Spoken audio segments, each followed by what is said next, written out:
I know. I feel you. Confused, frustrated, lost, hopeless, cheated. And I'd like to say on behalf of all of us, enough. Today, I want you to forget everything you've learned about health and wellness. Forget about all the research studies, all the newspaper and magazine headlines, and just focus on two things: logic and facts, based on history and behavioral patterns.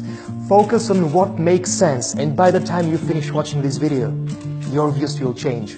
But first, let me start with that you and I would probably agree that one of the top causes for chronic diseases is obesity.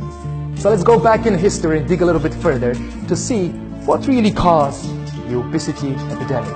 In the beginning of 20th century, the majority of people around the world were fit. There was no obesity epidemic. Most people who were obese were the rich. Why? Because at that time sugar was a luxury, a very expensive food that only they could afford. Plus, rich people had a more sedentary lifestyle. On the other hand, the middle and lower classes didn't have access to sugar or ate it only on special holidays, and they were physically active all day. So they were fit. In the next century, sugar became more accessible to the masses for cheaper and cheaper and cheaper as the food industry started pouring sugar into processed foods, and as people began to live a more sedentary lifestyle, the obesity epidemic was born. You're still watching? That's good, because things are going to get even more fun. Now, this is not a theory, these are facts, history, the truth. But let's dig even deeper into all this and find out how the Western food industry has managed to fool us for so long.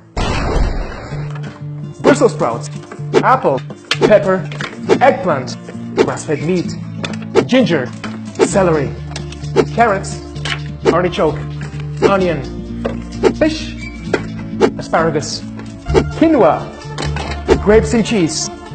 And this is the typical fridge in the traditional Mediterranean country household, or in our case, Italy. And as you guys have probably noticed, there are only fresh foods in here.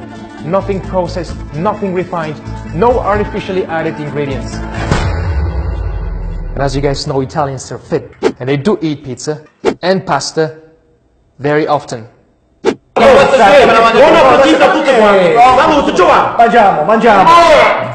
Well, maybe too often, but let's try again. Jelly, skim milk, soy milk, granola bars, fruit snacks, hot dogs, ham, bagels, canned corn, canned sauce, canned vegetables, white bread, soda, salad dressing, healthy orange juice, yeah right, ketchup, cereal, vegetable oil. And this, my friends, is a typical fridge in the average modern household. Mostly processed, packaged, and instant foods. And what most of these foods have in common, which is also the first reason for the obesity epidemic: processed added sugar. Or corn syrup. Or dextrose. Or hundreds of other artificial sweeteners that have names that I don't know how to pronounce. But the problem is that not only you've been unknowingly consuming added sugar in processed foods that is being stored as extra body fat, but there are hundreds of other preservatives, artificial colors, food additives, and flavor enhancers like MSG that make you crave more and eat more. But the worst is, they make you addicted to food, which leads to the second reason for the obesity epidemic: overeating. Because when you're addicted to food, you buy more food and you eat larger portions. And that's what the food industry is best at: making money at the cost of your health.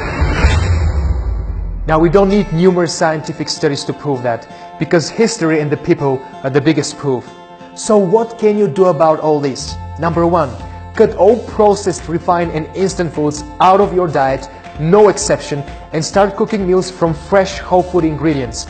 This will help you to break from the unconscious addiction to sugar and all kinds of artificial additives, which will in return help you to, number two, start eating less and stop overeating, because you'll be less addicted to food. Number three, incorporate more active pleasures in your life other than eating. Something like hiking,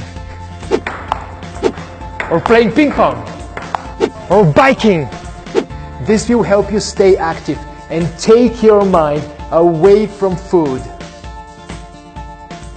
And number 4, join our exclusive community of passionate nutritionists, experienced scientists, and health enthusiasts, because we at Go Healthy decided to tackle this challenge and bring information at your fingertips by streaming hundreds of enjoyable and easy to follow videos like this one that are based on facts and truth only, backed by years of scientific research and not just the latest fad.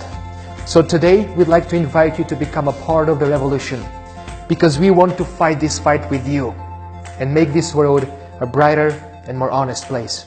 Click the link in the post to get your invitation to join our exclusive community, and comment below to support the cause, because we want to hear from you. Now look at him. This is the future, and if we don't do something about it, it's gonna end badly. And before you move on to the next post, I have one last question for you. If I tell you that there will be a war in your town, or that a natural disaster will hit your town tomorrow, you'll panic, right? And you'll do everything possible to save your life and the lives of your loved ones, because that's the human instinct, to protect ourselves in emergency life-threatening situations. But if I tell you that your cousin who died from cancer at the age of 45, or your uncle who passed away from a heart attack caused by obesity at the age of 65, or if I tell you that a big chunk of our loved ones that we've lost in the past few decades could have actually lived 5, 10, 15 years or longer if they had not fallen victim to the food industry, who pretend that everything they're doing is in our best interest, would you take an action now to extend and protect your life and the lives of your loved ones, as if a natural disaster is upon you? A disaster with far-reaching and long-lasting effects. Join the community. Become a part of the revolution. It's your decision, my friend, and we believe in you.